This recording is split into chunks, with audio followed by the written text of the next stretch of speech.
BMC में शिवसेना पूरी तरीके से बढ़त बना चुकी है। 82 सीटें, इससे पहले ब्रेक पर जाने के पहले 82 सीटें शिवसेना करीब करीब जीत चुकी थी।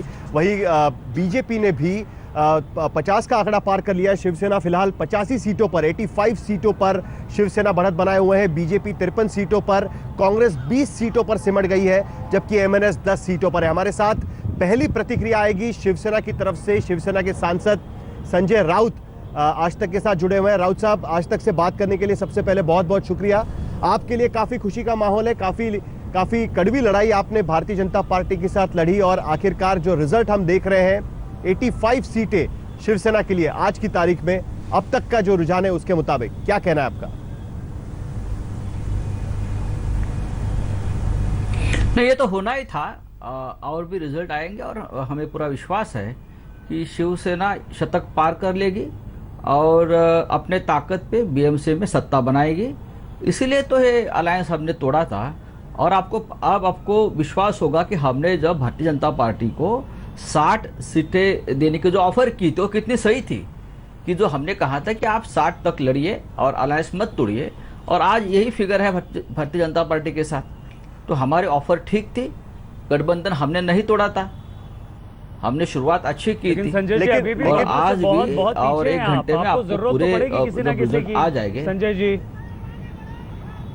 लेकिन अभी भी आप बहुमत से पीछे हैं। और दूसरी बड़ी बात यह है कि जरूरत सिर्फ पड़ेगी नहीं पड़ेगी बाद में देखा जाएगा।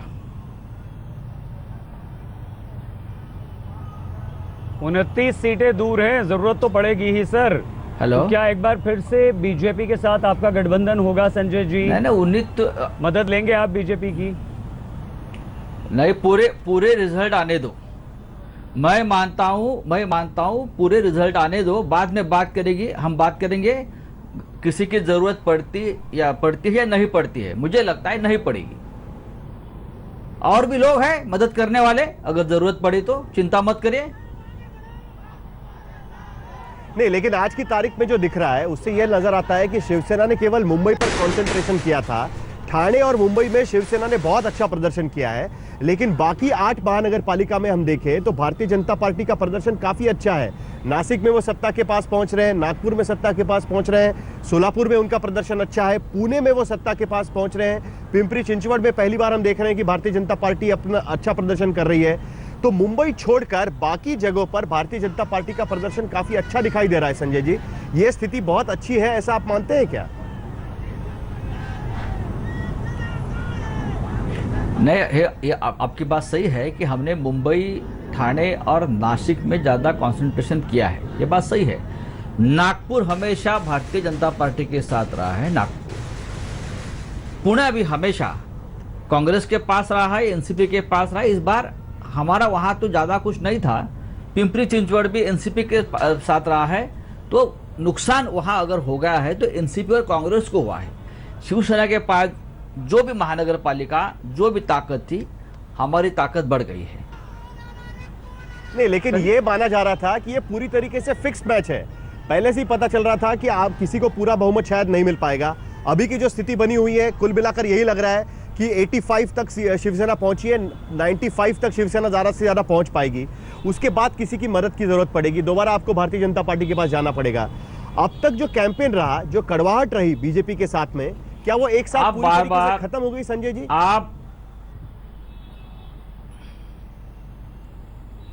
उद्धव ठाकरे साहब ने स्पष्ट रूप से कहा था अब अलायंस नहीं होगा, गठबंधन नहीं होगा। बैठने को बोले। और मुझे लगता है अगर पार्टी चीफ ने एक बात खुलेआम कही है कि गठबंधन नहीं होगा तो नहीं होगा, और मुंबई की अगर बात कहे, ठाणा की बात कहे, हमें आज भी विश्वास है, अभी भी विश्वास है कि हम हमारे ताकत पे वहां सत्ता बनाएंगे।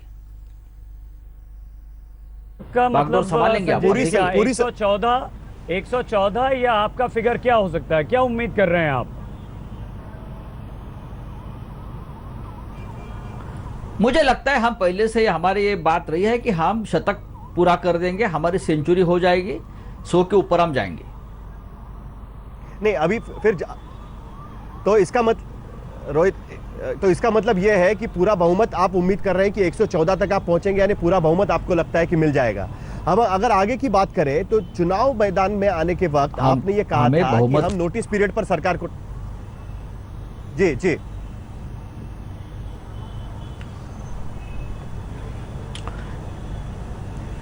चुनाव प्रचार जब चल रहा था तब संजय जी आपकी तरफ से यह कहा गया था कि नोटिस पीरियड पर भारतीय जनता पार्टी की सरकार है, महाराष्ट्र की सरकार नोटिस पीरियड पर रखी हुई है।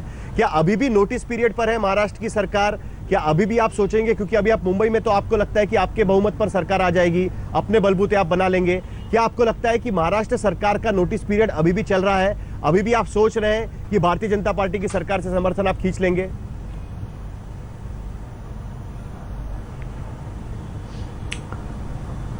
शिवसेना पक्ष प्रमुख उद्धव ठाकरे साहब ने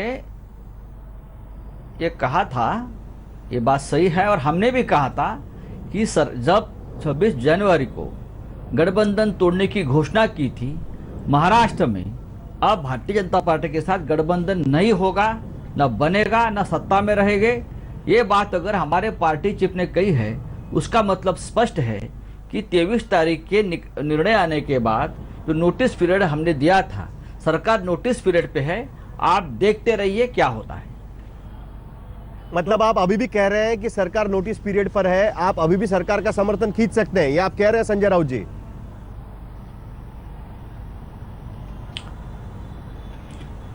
देखिए, ये बात आप मेरे मुंह से मत निकालिए। जो बात पार्टी चीफ ने कहने चाहिए वो मैं नहीं कहूंगा। नहीं, लेकिन आप सामना के संपादक हैं। आज भी हमने देखा कि आज जब चुनाव के नतीजे आने वाले थे उसके पहले भी आप कह रहे थे, आज के एडिटोरियल में हमने पढ़ा कि उधर लिखा है कि बीजेपी का कोई योगदान नहीं है राष्ट्रीय राजनीति में, भारतीय जनता पार्टी और कांग्रेस में कोई अंतर नहीं है। तो अगर भारतीय जनता पार्टी और कांग्रेस में अंतर नहीं है तो ऐसी पार्टी के साथ रहना ही क्यों ना? अभी आप अपने बलबूते पर मुंबई में जीत चुके हैं, आप कह रहे हैं कि नोटिस पीरियड पर है, तो अभी भी नोटिस पीरियड जारी रहेगा, इतना तो आप कह सकते हैं एक नेता के नाते। हाँ, नोटिस पीरियड जारी है। नोटिस पीरियड कभी भी खत्म हो सकता है, ये तो मैंने बार बार कहा है। नोटिस पीरियड अगर जारी हुआ है तो नोटिस पीरियड खत्म भी होना चाहिए ना, और होगा। ठीक है, आप ठीक है, नोटिस पीरियड खत्म करने की बात कर रहे हैं, बीएमसी का ही नोटिस बता पीरियड तो दीजिए। सालों आप साल खुद नहीं कह रहे हैं चलता। कि हम 100 का, संजय जी आप खुद कह रहे हैं कि हम 100 का आंकड़ा पार करेंगे, लेकिन आप नहीं कह रहे हैं कि हम 114 को पार करेंगे। तो क्या बीजेपी की मदद लेंगे, एमएनएस की मदद लेंगे, या कुछ और करेंगे आप?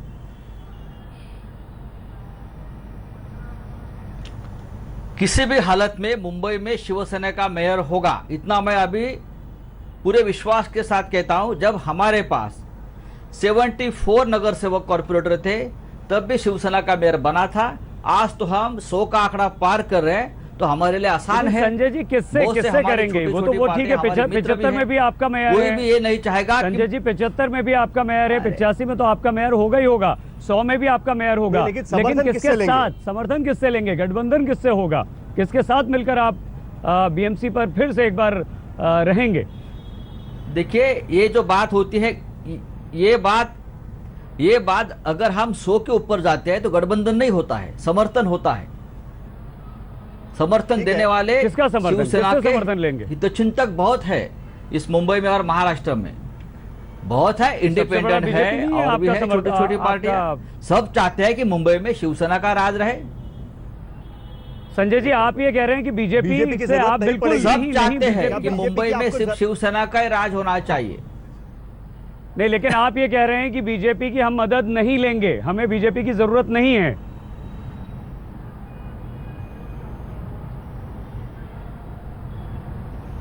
जी हाँ, आप अभी आंकड़े पूरे आने दो।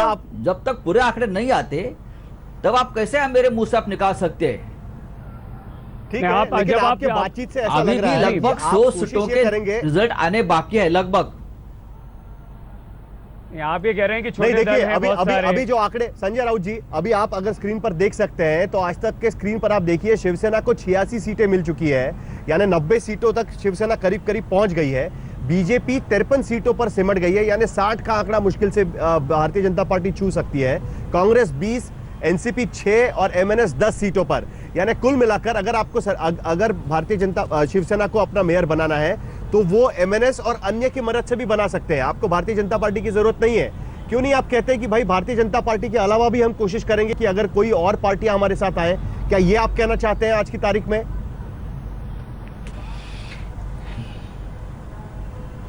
ये सभी बातें आज शाम को 5 बजे तय होगी, जब आखिरी रिजल्ट आएगा। जब आखिरी रिजल्ट आएगा मुंबई का, तब मैं आपको बता सकता हूं शिवसेना क्या करने जा रही है। ठीक है, लेकिन संजय जी, बीजेपी का ये कहना है, प्रेम शुक्ला जी सुबह से ये कह रहे हैं कि हम शिवसेना के साथ जाने में हमें कोई आपत्ति नहीं है, पारदर्शिता होनी चाहिए, हमें उनसे मिलने में कोई आपत्ति नहीं है, हम उन्हें समर्थन दे देंगे, वो हमें समर्थन मांग लेंगे तो हम आगे आ जाएंगे। आप बीजेपी का नाम तक नहीं लेना चाहते, क्यों?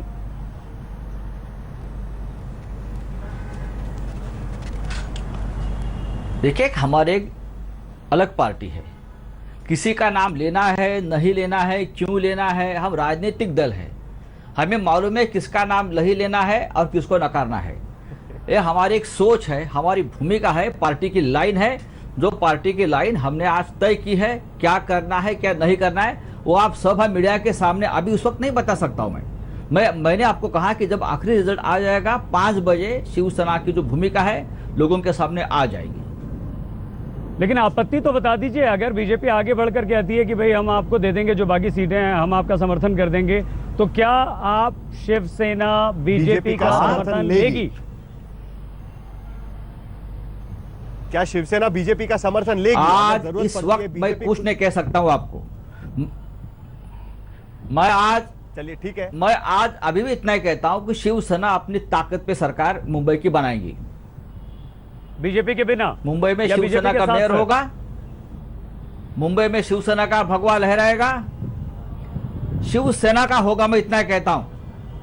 जो हितचिंतक है शिवसेना के मुंबई के हमारे साथ, बीजेपी के बिना होगा, बीजेपी के साथ होगा। जी संजय राउत जी, ये कहा जा रहा था भारतीय जनता पार्टी की तरफ से, ठीक है, भारतीय जनता पार्टी की तरफ से ये कहा जा रहा था कि पारदर्शिता अगर शिवसेना मानने को तैयार है तो बिना किसी रोक टोक से भारतीय जनता पार्टी आपको समर्थन देने के लिए तैयार है। तो क्या अब ये पारदर्शिता का मुद्दा रह गया है या नहीं रह गया है? देखिए, हमने भारतीय जनता पार्टी की तरफ से कोई मार्गदर्शन नहीं मांगा है, हमने उनका कोई गाइडेंस नहीं लिया है। हमारी पार्टी कैसी चलेगी और कैसी चलनी चाहिए ये पार्टी चीफ तय करेगी, हमारी पार्टी तय करेगी। और कोई पार्टी है, चाहे भारतीय जनता पार्टी हो, चाहे कांग्रेस हो, चाहे एनसीपी हो, वो नहीं हमें बता सकते। और पारदर्शिता की डेफिनेशन क्या है वो हम आने वाले दिनों में उनको बताएंगे। पारदर्शिता क्या है ठीक, हम उनको बताएंगे। महाराष्ट्र सरकार में किस तरह से काम होना चाहिए, केंद्र सरकार में किस तरह से पारदर्शिता होनी चाहिए, और किसी स्टेट में क्या होना चाहिए, जहां बीजेपी की सरकारें है, पारदर्शिता किस तरह से होनी चाहिए। हमारे पास भी फॉर्मूला है और हमारे फॉर्मूला में कोई केमिकल लोचा नहीं है, एकदम क्लियर है। चलिए ठीक है, संजय राउत जी हमसे बात करने के लिए बहुत बहुत शुक्रिया। तो ये पहली प्रतिक्रिया शिवसेना की तरफ से, और जाहिर सी बात है शिवसेना के तेवर काफी गर्म है, क्योंकि शिवसेना इस वक्त मुंबई में 88 सीटों पर पहुंच चुकी है, यानी 90 का आंकड़ा छूने वाली है, जबकि बीजेपी अभी 60 के आंकड़े से भी काफी दूर है। कुल मिलाकर वो मानने, आप ब्रेक लेने जा रहे हैं, हमें पता है नहीं, लेकिन बहुत जरूरी हो जाता है यहाँ पर। प्रेम शुक्ला जी, आपका रिएक्शन। आप सुबह से बहुत प्यार मोहब्बत की बातें कर रहे हैं, बहुत अच्छा लगा, लेकिन साफ तौर पर संजय राउत जी ने कहा हमें बीजेपी की जरूरत नहीं है, पारदर्शिता क्या होती है हम बताएंगे, सरकार कैसे चलाई जाती है हम बताएंगे। वो इतने तल्ख, आप इतने नर्म क्यों? देखिए, ऐसा क्षमा बड़न को चाहिए, छोटन को उत्पाद। हम बड़े भाई हैं, हम केंद्र में बैठे हैं, राष्ट्रीय पार्टी हैं, अब वो प्रादेशिक नहीं आंचलिक पार्टी रह गए हैं। तो हमको क्षमा करने का गुण, जो बड़ा होता है उसमें क्षमा करने का गुण भी होना चाहिए। और हम लेकिन समर्थन देने के लिए आतुर हैं, ऐसा भी नहीं है। वो चाहेंगे तो हम जो उनको अस्पृश्य नहीं मानते, हम उनको अस्पृश्य नहीं मानते, बस वो नहीं चाह रहे हैं समर्थन, आप हम उनको अस्पृश्य नहीं मानते। चलिए ठीक है, अस्पृश्य नहीं मानती बीजेपी, अब पहले अस्पृश्य मानती थी। चुनाव के जब प्रचार चल रहा था पारदर्शिता के मुद्दे पर अस्पृश्यता थी, अब नहीं है। खैर, अब शिवसेना के तेवर गर्म है, शिवसेना नहीं चाहती कि भारतीय जनता पार्टी के साथ वो मुंबई में सत्ता पर बने रहे। बीएमसी में शिवसेना का बेहतर प्रदर्शन, लगभग 90 सीटें इस वक्त तक अभी तक शिवसेना के पास, लेकिन शिवसेना का बीजेपी से समर्थन लेने से साफ इनकार। हम अपना मेयर बनाएंगे, हम बीएमसी में सत्ता में रहेंगे, लेकिन हम बीजेपी का सहयोग किसी भी तरह से नहीं लेंगे। इतनी नाराजगी, इतनी तलखी क्यों है आपसे प्रेम जी? शिवसेना को ही तय करना। देखिए, विधानसभा चुनाव के समय हम उनसे 126 सीटें मांग रहे थे, वो देने को तैयार नहीं हुआ, हम 122 जीत कर आए। इसी तरह से महानगर पालिका चुनाव में हम उनसे जो सीटें वो 60 हमको ऑफर कर रहे थे, हम 60 के करीब तो अकेले ही पहुंच रहे हैं। तो ये तलखी उन्होंने क्यों शुरू की, ये सवाल आदरणीय उद्धव जी से बनता है। नहीं, तलखी शुरू की वो तो ठीक है, लेकिन ये बात भी तो आपको माननी पड़ेगी कि आपने कुछ कम उनको ये नहीं किया है। आपने भी जिस तरीके, उनका ये कहना था कि आप उनको ठीक तरीके से ट्रीट नहीं करते, आप उनको बराबरी पर आप उनको नहीं रखते ना ना ना भाई राज्य सरकार में आप उनको ठीक से साथ में नहीं लेते। आपने सबसे पहले, आपके सांसदों ने आरोप लगाना शुरू कर दिया था कि भाई कुछ गड़बड़ घोटाला हो रहा है, बांद्रा के माफिया, ये नहीं बांद्रा नहीं, उधर से कम बातें हुई है। नहीं, तो अभी बांद्रा के माफिया है कि नहीं है? उधर से नहीं, मैं कह रहा हूँ ना कि ठेकेदार माफिया के खिलाफ कार्रवाई होनी चाहिए। पकड़े गए हैं ठेकेदार, नहीं पकड़े गए? नहीं, तो उस पे पॉट होल्स के खिलाफ बांद्रा के माफिया का क्या मतलब माफिया जो उस पर कार्रवाई नहीं होनी चाहिए? जी, बांद्रा के माफिया का क्या मतलब? देखिए, सामान्य नागरिक जो है उसके हितों के लिए हम बैठे हैं ना प्रशासन में। चलिए ठीक है, फिलहाल हम जरा आपको दिखा दें, हमारे स्क्रीन पर अगर आप देख सकते हैं तो सईद, अगर आप देखें तो दोनों पार्टियां जश्न मना रही है। हम दाई तरफ देख सकते हैं कि शिवसेना भवन के सामने शिवसैनिक वहां पर झंडा फहरा रहे हैं, तो बीजेपी के दफ्तर के सामने बीजेपी के लोग भी जश्न मना रहे हैं, और दोनों जश्न अलग अलग बात पर मना रहे हैं। मैंने आपको सुबह, अगर आपने सुना होगा, मैंने कहा कि जीत का डेफिनेशन दोनों पार्टियों के लिए अलग है। शिवसेना के लिए डेफिनेशन यह है कि वो 90 तक पहुंचे हैं, अब सत्ता उनकी बनने जा रही है। भारतीय जनता पार्टी का डेफिनेशन यह है कि उनका आंकड़ा डबल हो रहा है, यानी 32 सीटें पिछली बार थी, 54 सीटें फिलहाल दिख रही है। उम्मीद है कि 60 तक बीजेपी पहुंच जाए, ऐसा बीजेपी की उम्मीद है। कह रहे हैं साहिल आप, लेकिन यह सवाल कांग्रेस और एमएनएस को लेकर भी है। कांग्रेस 54 से 20 हो जाती है और एमएनएस सिर्फ 10 पर सिमट कर रह जाती है। लेकिन उससे बड़ा सवाल यहाँ पर यह आता है कि जो 114 पूरे करने हैं शिवसेना को, तो क्या एमएनएस जाएगी? हम संजय जी से पूछेंगे, और अगर जरूरत पड़ती है या कांग्रेस का क्या रुख रहेगा, हम ये नहीं कहेंगे कि जरूरत पड़ती है। ठीक है साहिल।